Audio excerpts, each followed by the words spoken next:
Good morning. Bob is off today. We want to go first to Tel Aviv, where CBS News correspondent Charlie D'Agata is standing by. Charlie, what has happened this morning at this UN school? Well, Nora, Palestinian sources tell us that an apparent airstrike hit just outside this UN school in the southern part of the Gaza Strip in Rafah, just outside the gates of the school, the entrance.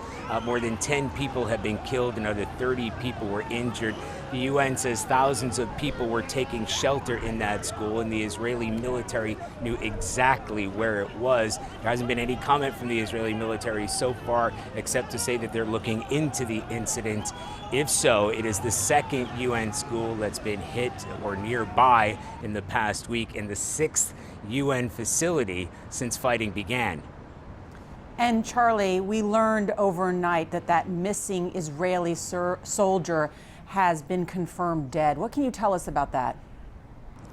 Well, the news came from the Israeli Defense Forces in the small hours of the night. The 23-year-old Hadar Goldin was no longer considered missing or kidnapped, but he was killed in battle, in combat on Friday. This is the day that he was declared as missing and presumed kidnapped by Hamas militants.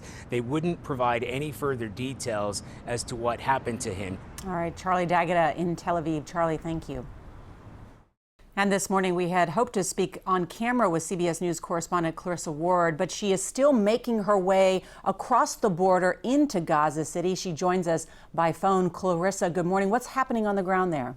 Good morning, Nora. Well, despite indications that the fighting might start to ease today as the Israeli military wraps up its operations to destroy those tunnels, it's actually been a very bloody and active day, and we were stuck on the Gaza side of the Erez crossing between Israel and Gaza for some hours.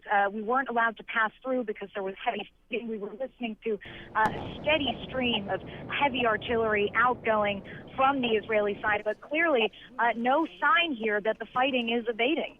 We heard Charlie talk about this attack on this school this morning that has killed at least 10, wounded 35 others. No confirmation yet that it was in fact an Israeli airstrike. But once again, another UN facility struck in this conflict. Do you think there'll be fallout? Well, it's hard to imagine that there wouldn't be fallout. According to the UN, we spoke to one UN spokesperson who told us that at least 6 UN facilities have now been hit. And one interesting detail he told us is that they had given the Israeli military the coordinates of this school 33 times, Nora, most recently just 1 hour before that missile hit. Clarissa Ward, thank you.